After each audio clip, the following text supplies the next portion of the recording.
We have already discussed triangle law of vector addition. Now we shall study parallelogram law of vector addition. So before saying what is parallelogram law, actually more or less it is close to the triangle law, and the result that we get from triangle law of vector addition, the same result we will get using the parallelogram law of vector addition. So it says that if the magnitude and directions of two vectors are represented by the two adjacent sides of a parallelogram, then the diagonal drawn from the point of origin of the two vectors will represent the magnitude and the direction of the resultant.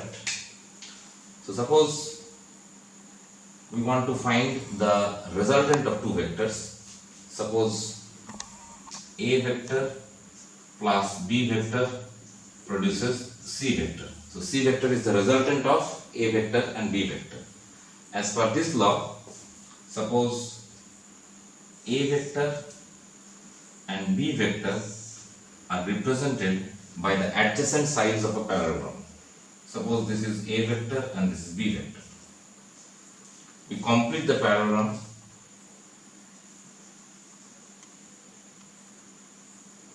When we complete the parallelogram, the diagonal that will start from the point of origin of the vectors. That means this is the point of origin of the vectors A and B, and the diagonal starting from that same point of origin will represent the magnitude and the direction of the resultant. So this will be the resultant, that is C vector. So this is more or less similar to that of the triangle law, because if you remember triangle law, then this is a triangle and A vector and B vector, because we know that opposite sides of parallelogram are equal. So this is also B vector. So if I name the parallelogram as OA, B and C, in that case you can say that OC vector is B vector. You can also say AB vector is B vector. These are two equal vectors because the opposite sides of a parallelogram are equal, and parallel lines means they are along the same direction. So OC vector and AB vector are both B vector. Similarly, OA vector and CB vector, OA vector and CB vector are both A vector. So if I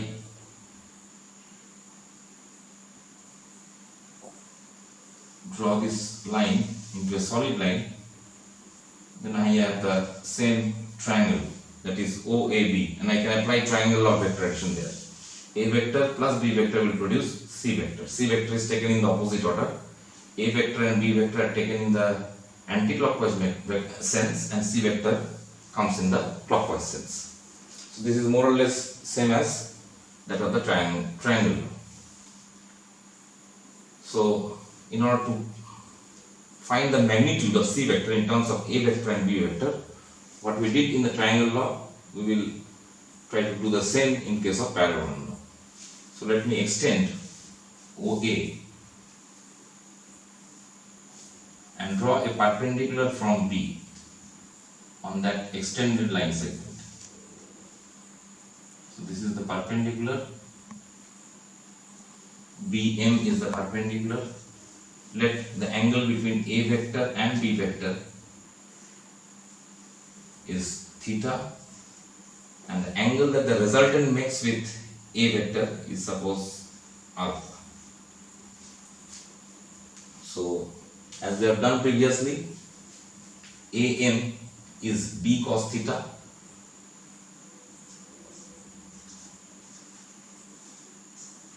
and BM is B sin theta.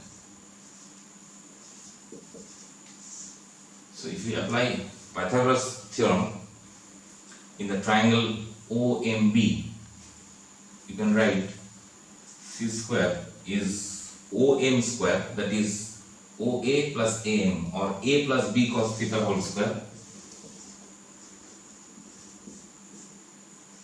plus BM square, or B sin theta whole square. So from this you will get C square equal to, if you expand it, you will get B square cos square theta, and from here B square sin square theta. So if you take B square common, you will get sin square theta plus cos square theta is 1. So this will give you A square plus B square, and from here you will get 2AB cos theta. So the same result that you have already derived in triangle law can be obtained from the parallelogram law itself. Just another way of representation, you can say. Similarly, if you want to find tan alpha, will be obviously B sin theta by OM, that is A plus B cos theta. So we indeed get the same result. Now we can come across some special cases. Suppose two vectors are parallel. So if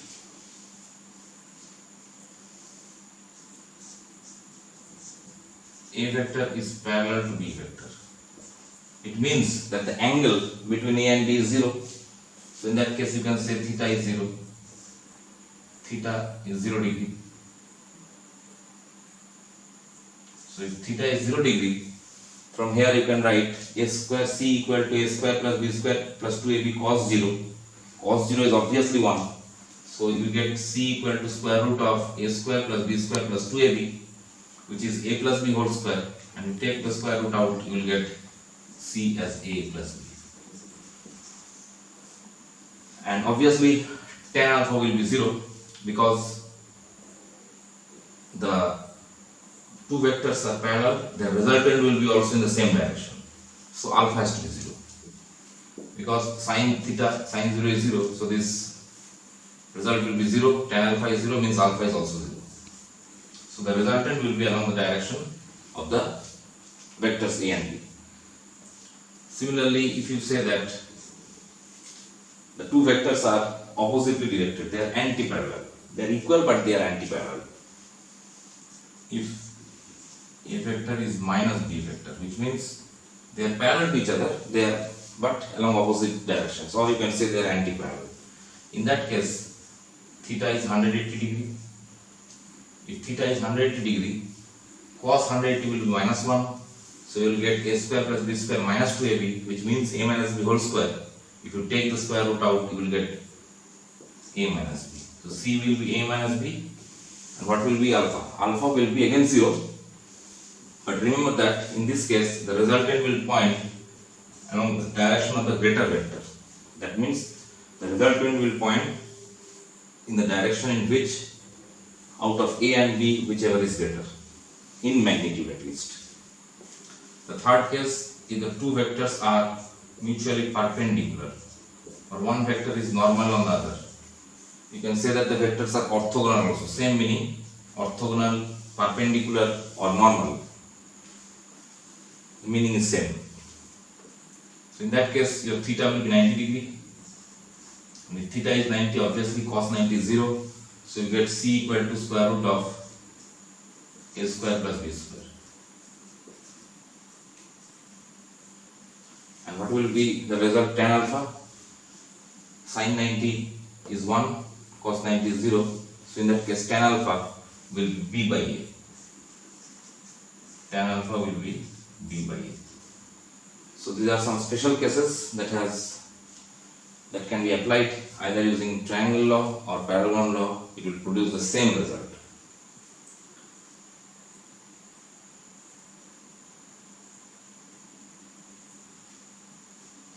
So from both the parallelogram law and the triangle law, we conclude that if A vector plus B vector is C vector, then the maximum possible value of C, maximum possible value of C is A plus B.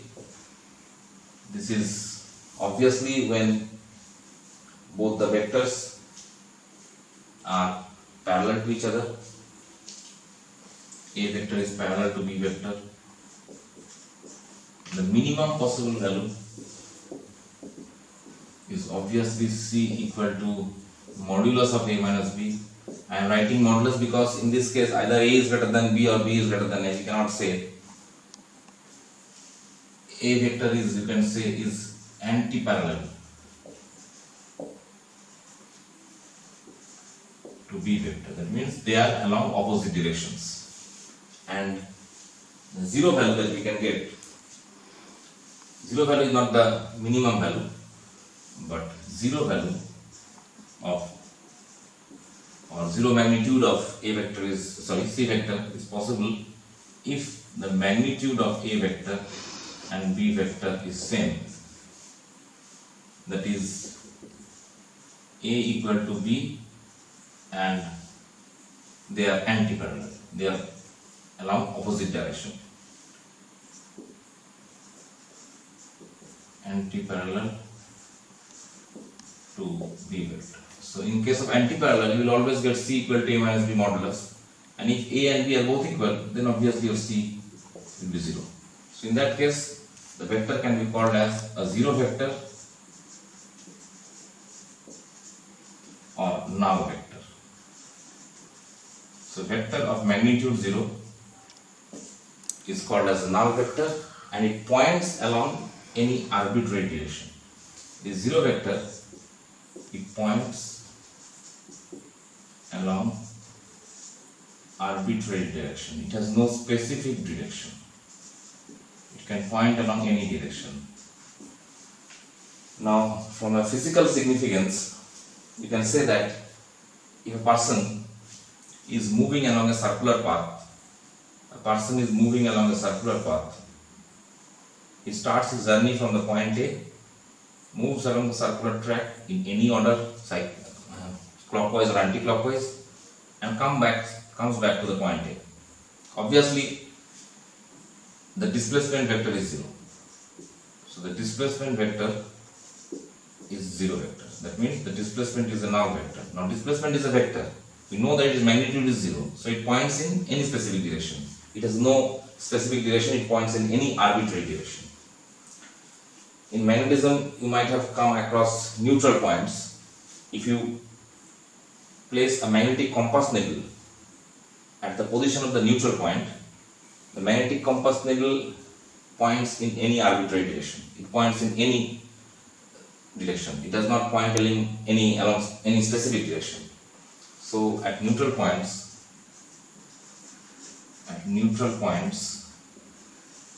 the magnetic field, the net magnetic field, which might be the resultant of the magnetic field of two magnets, or it might be the magnetic field due to a bar magnet and the horizontal component of Earth's magnetic field, they are equal and opposite. So many situations might arise, but at neutral points, the net magnetic field is 0. The resultant magnetic field is 0. And magnetic field is a vector quantity. So if the magnetic field is 0, and if you place a compass needle at that particular neutral point, it will point in any arbitrary direction. It will be free to rotate in horizontal plane. So these are the physical significances of zero vector and null vector. Now there are some important properties associated with vector addition. The first property is called as commutativity or commutative law of vector addition. The commutative law is quite simple. It says that if A vector plus B vector produces C vector, then B vector plus A vector will always produce C vector. So the order of addition does not matter. A plus B, in scalars also it is true, A plus B is B plus A. So in vector algebra also this is true, A vector plus B vector is B vector plus A vector. Associativity or associative law.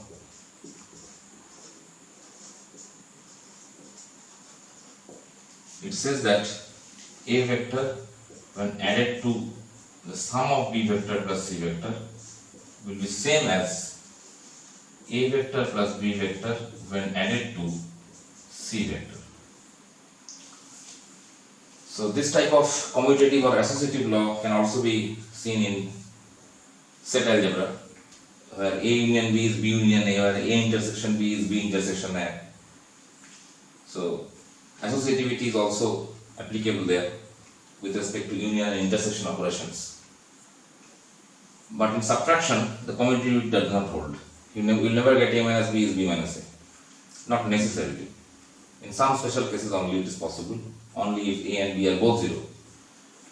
But commutative and associative property of vector addition is the most important property associated with addition. It is applicable for scalars as well as vectors also. So you can take an example where we use the triangle law or the parallelogram law. So very simple example let me take. Suppose it is given that A vector plus B vector is equal to C vector, and it is also given that A plus B is C, and it is asked to find the angle between A vector and B vector. What is the angle between A vector and B vector? So as we know that A plus B is C, we can use either triangle law or parallelogram law to obtain the relationship C square equal to A square plus B square plus 2AB cos theta. Let me assume that theta is the angle between A vector and B vector.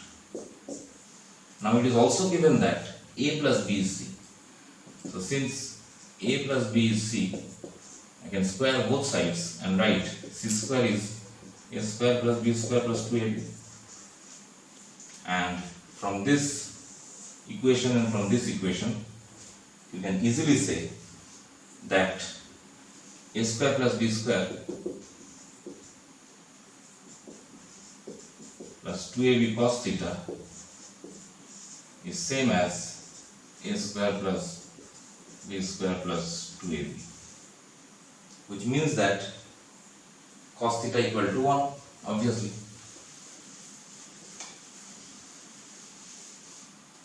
A square B square, A square B square will cancel out, 2AB cos theta, which means cos theta will be equal to 1, and this is only possible if theta is 0 degree. So the angle between A vector and B vector is 0 degree.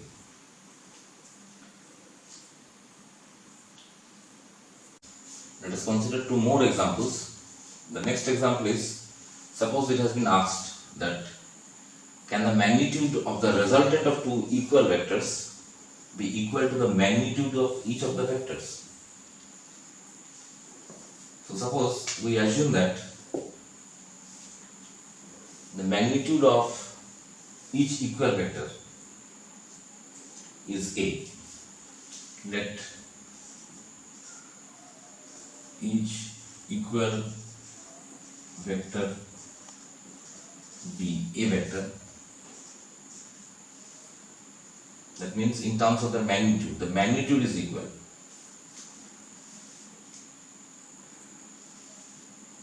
And let the resultant be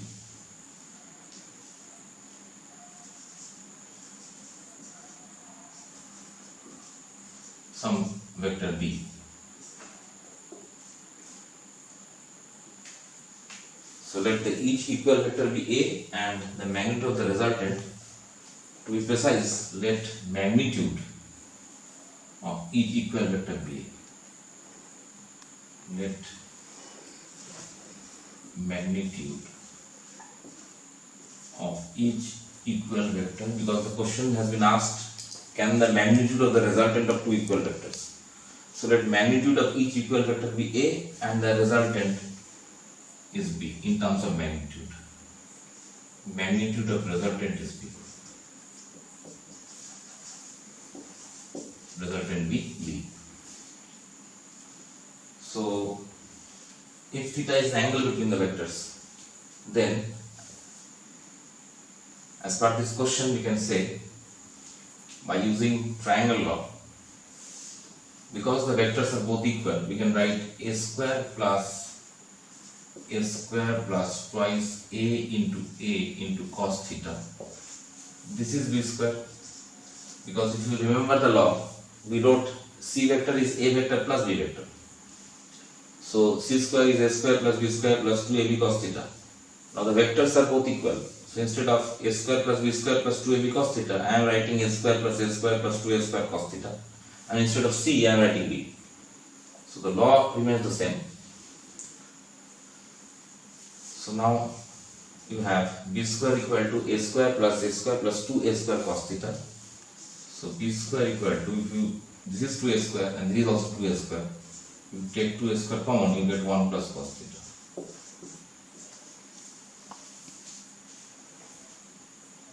Now it has been asked what happens if the magnitude of the resultant is also equal to the magnitude of each of the equal vector. So in that case we can assume a and b are same. The magnitude of each vector is equal to the magnitude of the resultant. So if b is indeed a, then I can write a square equal to 2a square 1 plus cos theta, which gives me 1 plus cos theta. A square will cancel out. 1 plus cos theta is half, which means cos theta is minus half. And if cos theta is minus half, cos theta half means theta is 60 degrees. So in the second quadrant, cos theta is negative. So minus half means theta is 120 degrees. So it is quite possible that if the angle between two equal vectors be 120 degree, then the resultant, the magnitude of the resultant is also equal to the magnitude of each of the vectors. So we can conclude that if the angle between the two vectors, two equal vectors be 120 degree, then it is quite possible that the magnitude of the resultant is also equal to the magnitude of either of the vectors. So let us move on to the next problem. It has been given that 2p and p are vectors which are inclined to each other at some angle, such that if the first vector, that is twice of p, it is doubled, the value of the resultant becomes 3 times. Then you have to find the angle between the given vectors. So we again apply triangle law, and suppose, let me assume that let the resultant be r.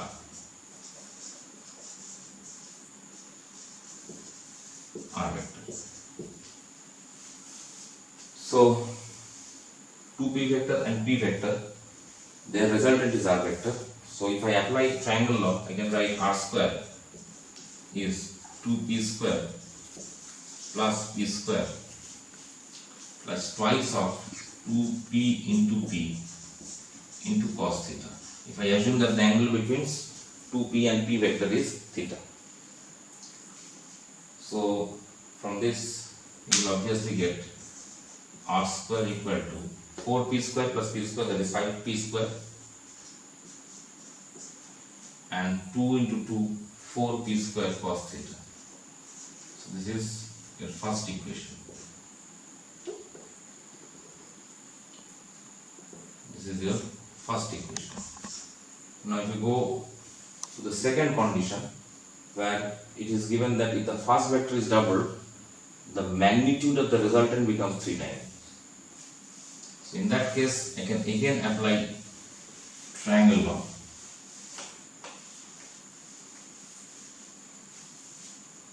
So if the magnitude becomes, the resultant becomes 3 times, so in that case, instead of r, we will write 3r whole square.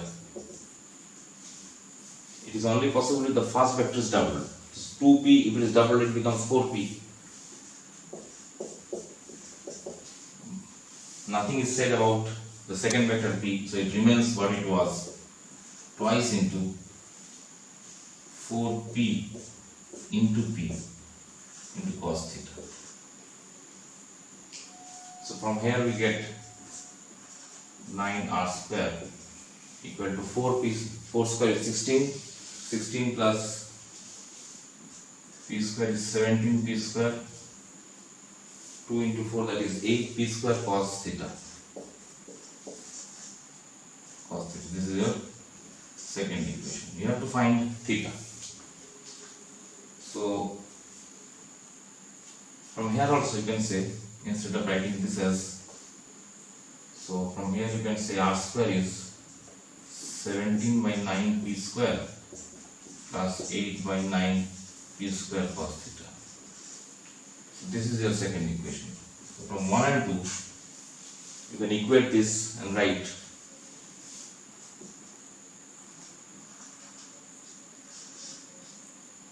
and 2. You can write 5p square plus 4p square cos theta equal to this one, that is 17 by 9 p square plus 8 by 9 p square cos theta. You can take p square common from all sides and cancel it. So you have 5 minus 17 by 9 is equal to 4 minus 8 by 9 cos theta.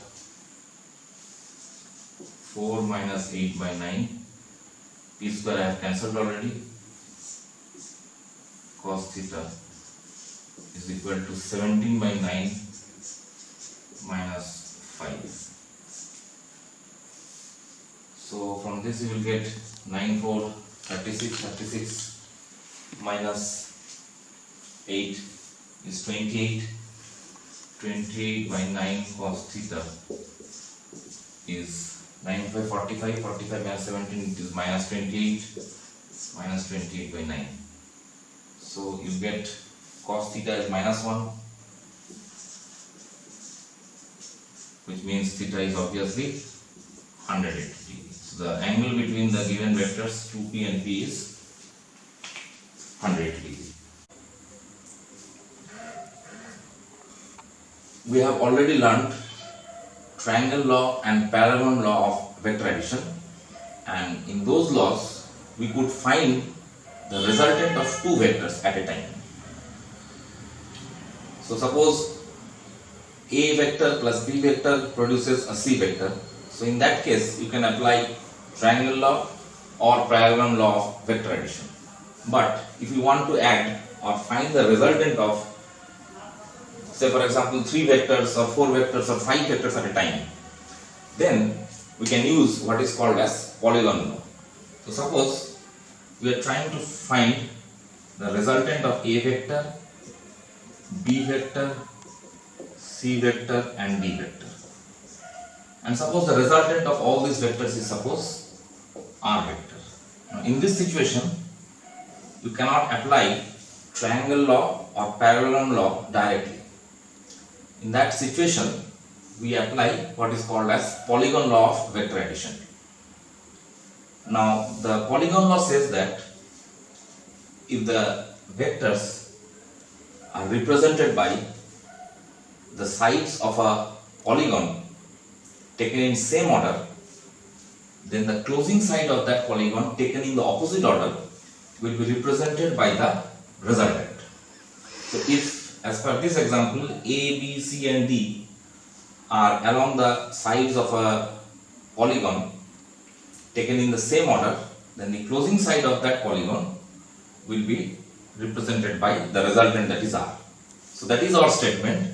What I have written here is, if the magnitudes and the directions of a number of vectors are represented by the sides of a closed polygon taken in order, then the closing side of the polygon taken in the opposite order will represent the magnitude and the direction of the resultant of all those vectors. So we have taken an example where we are trying to find the resultant of 4 vectors. So let us try to analyze this. Suppose we have a polygon of this form.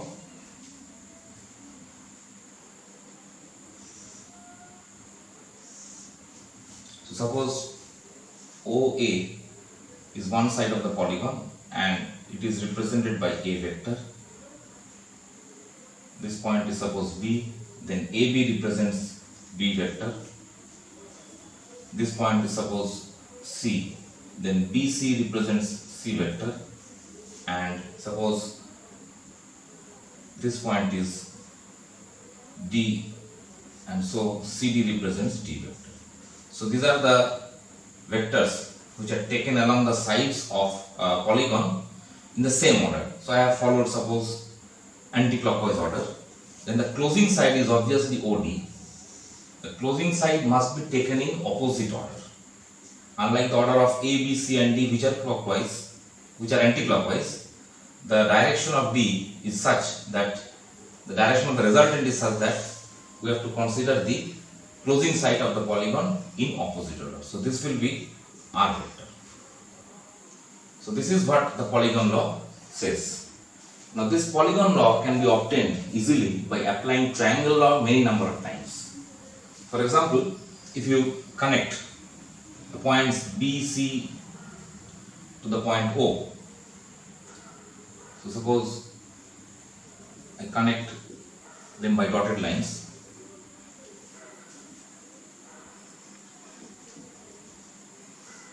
So if you see that in triangle OAB,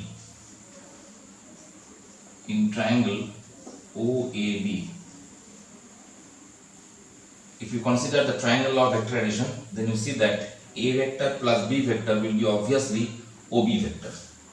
So this is the direction of OB vector, that is the resultant of A vector and B vector. So you can say that A vector plus B vector will give you OB vector, which is the resultant of A vector and B vector. Similarly, if you apply the triangle law in OBC, you apply the triangle law of vector addition. So what you get is OB vector plus C vector will produce OC vector. So OB vector plus C vector will give you OD vector. Now what is OB vector? This is A vector plus B vector. So what you get is A vector plus B vector plus C vector is OD vector. Now once you have got OD vector, you can again apply the triangle law in the triangle OCD. So you apply triangle law in triangle OCD, you get OC vector plus D vector is your R vector. So OC vector plus D vector is R vector. So finally, what is OC vector?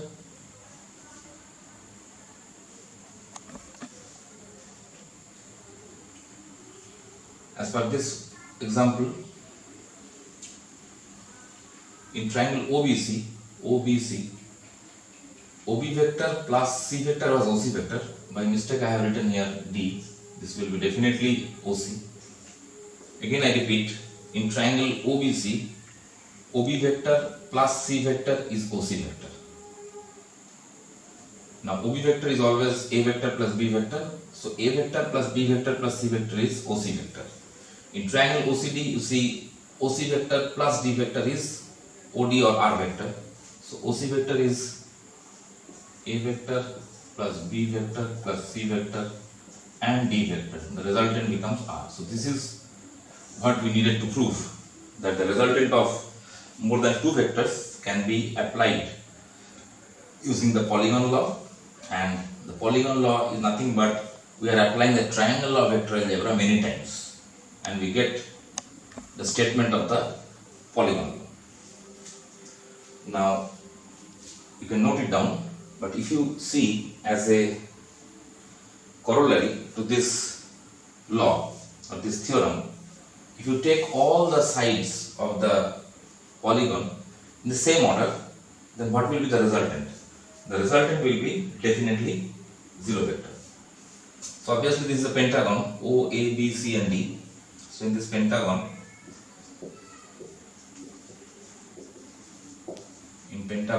O, A, B, C, D, if you take all the sides in order, what we actually got is OA vector, which is definitely A vector, plus AB vector, that is B vector, plus BC vector, that is C vector, plus CD vector, that is D vector, is equal to your OD vector, that is R vector.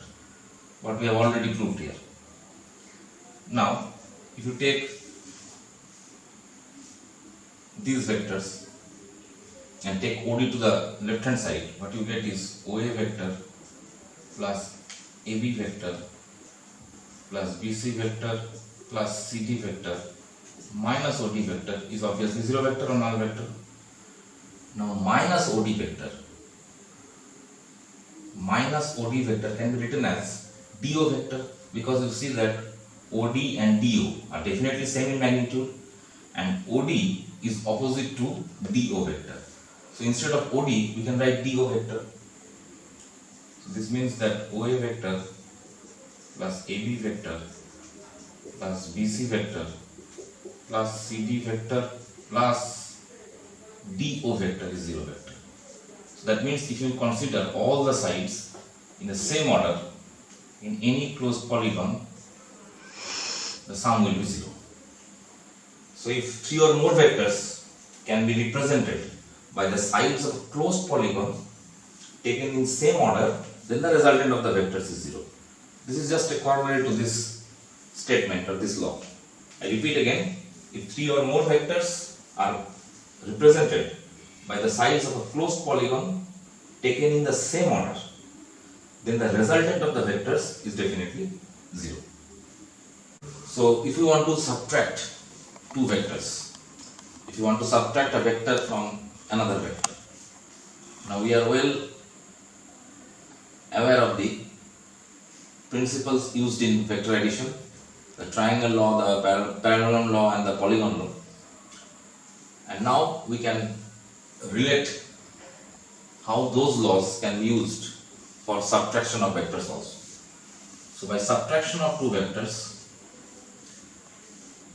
suppose there are two vectors A vector and B vector, and we want to find the result A vector minus B vector or B vector minus A vector. So if you observe this statement minutely, then you can say that this can be written as A vector plus minus of B vector. Now minus of B vector is the negative of B vector. Now, whereby negative means it is negative in terms of the direction only. Remember that whenever we are talking of the magnitude, the negative sign is just meaningless. Negative of a vector is nothing but it is a vector having the same magnitude as that of the given vector, but the direction is opposite. So if you are having a displacement vector of 5 meters towards east, then negative of the displacement vector will represent 5 meters towards west.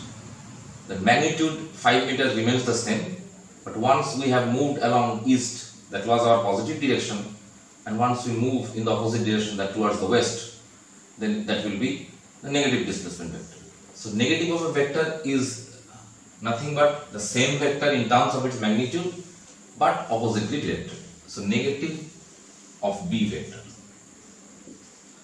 So that means when we are subtracting a vector from another vector, we are just adding a vector to the negative of another vector. I repeat, if we are subtracting a vector from another vector, it means that we are adding the negative of that vector to the other vector. That means we can use the principles of vector addition, either the triangle law or the or the parallelogram law, to find the difference of two vectors. So this is what we will do here. So suppose this is A vector and this is B vector, considered to be the adjacent sides of a triangle taken in same order, then you obviously know that the closing side taken in opposite order will be the resultant.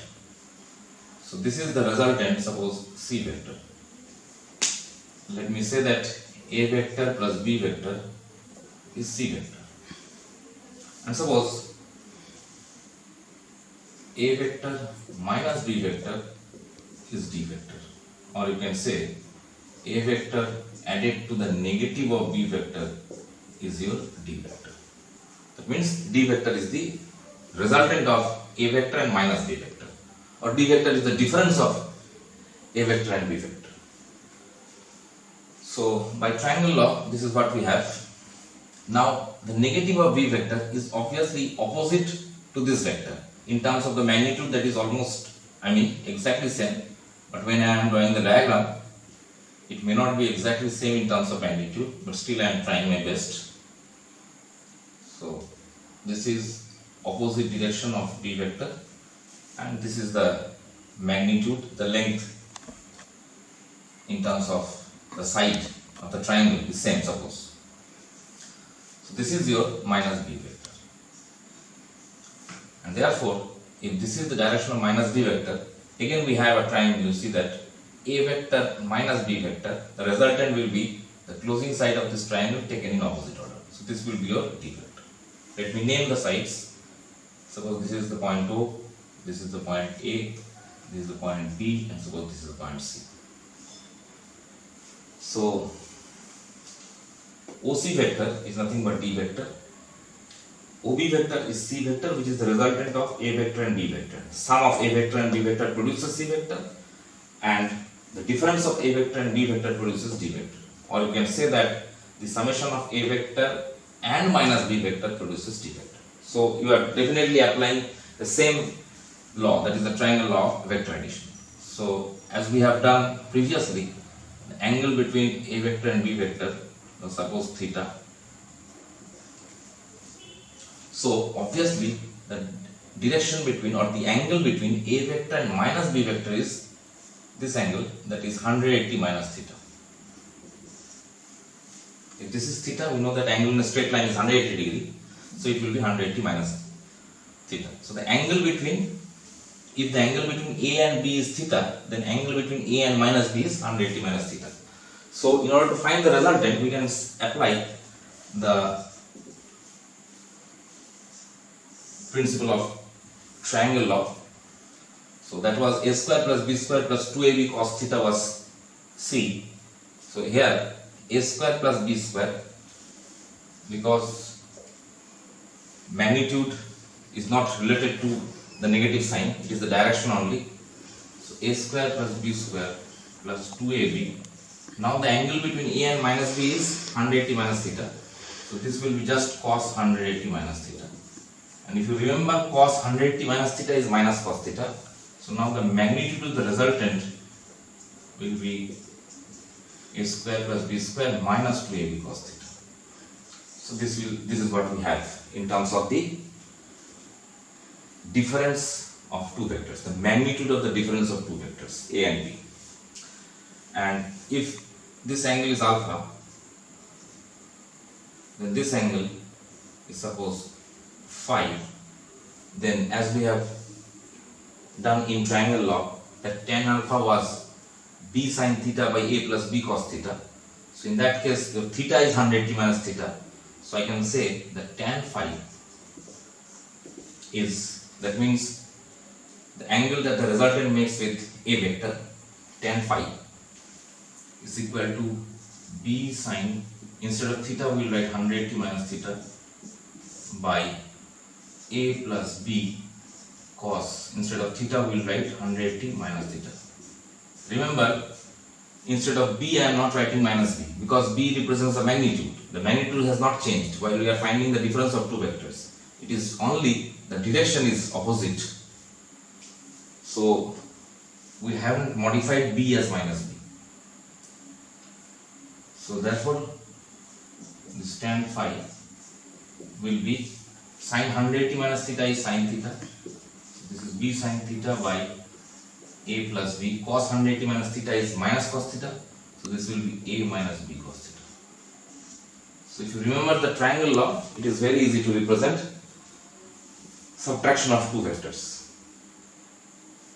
Let us solve one more problem associated with addition of vectors. The problem says that the maximum magnitude of the resultant of two vectors P and Q is x times the minimum magnitude of the resultant. This is the first statement. So if you remember, the maximum magnitude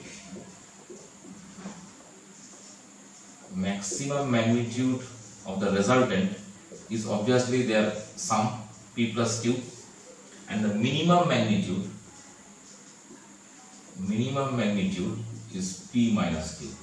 Now it is said that the maximum magnitude of the resultant is x times the minimum magnitude. The minimum magnitude could have been Q minus P, but because it is given that P is already greater than Q, so the minimum magnitude is P minus Q. Remember what we have discussed in triangle law and the special cases of triangle law. There I have already demonstrated when the angle between two vectors is 0 degree, the magnitude is maximum. When the angle between them is 180 degree, the magnitude is minimum.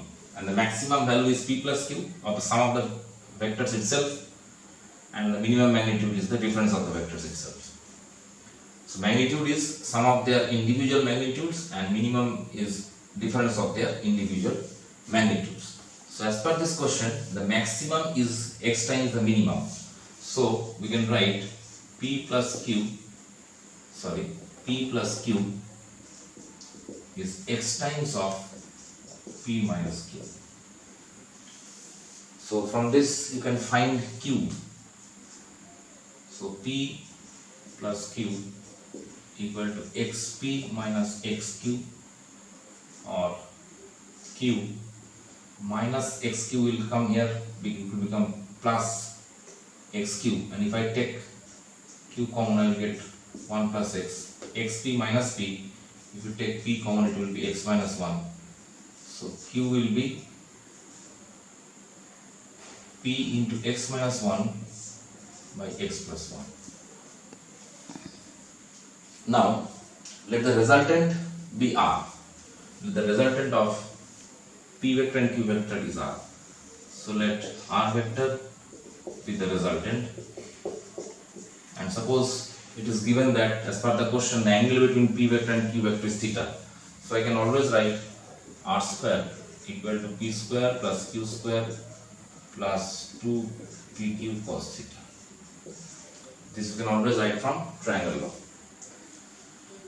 Now it is also said that the magnitude of the resultant is equal to half the sum of the magnitude of the two vectors. So that means R is half the sum of the magnitude of the two vectors. Half the sum of the magnitude. It is obviously P plus Q by 2. It is also given as per this question. And then you have to show that cos theta is x square by 2 by twice of 1 minus x square. So instead of R, we will write this one, and instead of Q, we will write this one. So what we have is, in this we will replace R as P plus Q by 2. P plus Q by 2 whole square equal to P square plus Q square plus 2pq cos theta. And now instead of PQ I will write this one. So what you have here is P by 2 plus Q by 2 whole square. Q by 2 we will get P times of x minus 1 by twice of x plus 1 whole square is equal to P square, but instead of Q I will write P square into x minus 1 whole square by x plus 1 whole square plus twice P into, instead of Q I will get this one. So 2P into this one is obviously 2P square, x minus 1 by x plus 1 into cos theta. So now we have to simplify. If I take P common from here, I will get P square. P square will cancel out from all the sides. Hopefully you have noted down the question. Now from here on we will proceed, and we have to obtain this one.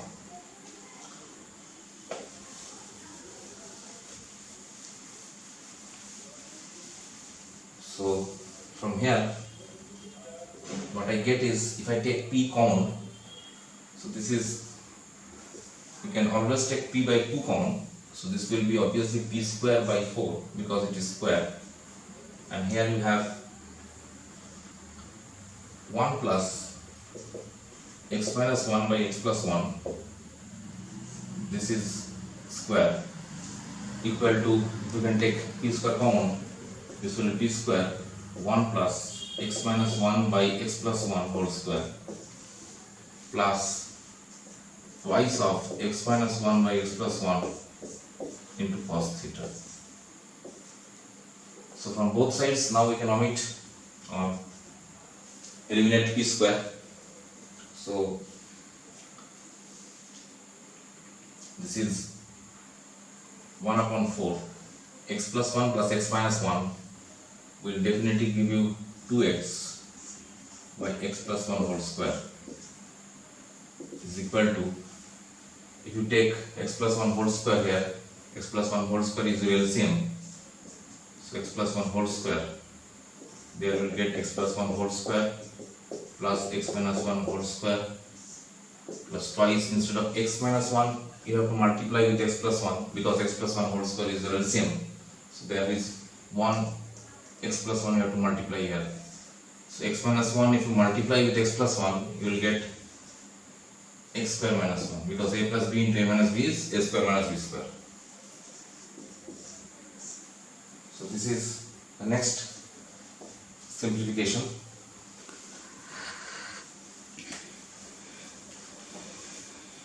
So now you see that 2x whole square is 4x square, 4 will cancel out, x plus 1 whole square in the denominator will cancel with this one, we are left with x square only. X square equal to x plus 1 whole square plus x minus 1 whole square. From here you have x square, here you have x square, that is 2x square. 1 square plus 1 square is 2. Here you get 2x, here you get minus 2x, that will cancel out. And you are left with this term only. So from here on, what was needed to be proved, we are almost on that way. So x square minus 2x square, here you will get minus x square is equal to, if you take minus 2 here, you are left with twice of x square minus 1 cos theta.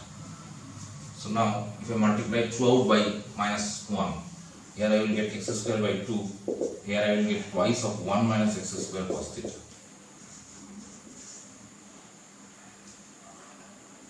So we have reached the solution almost.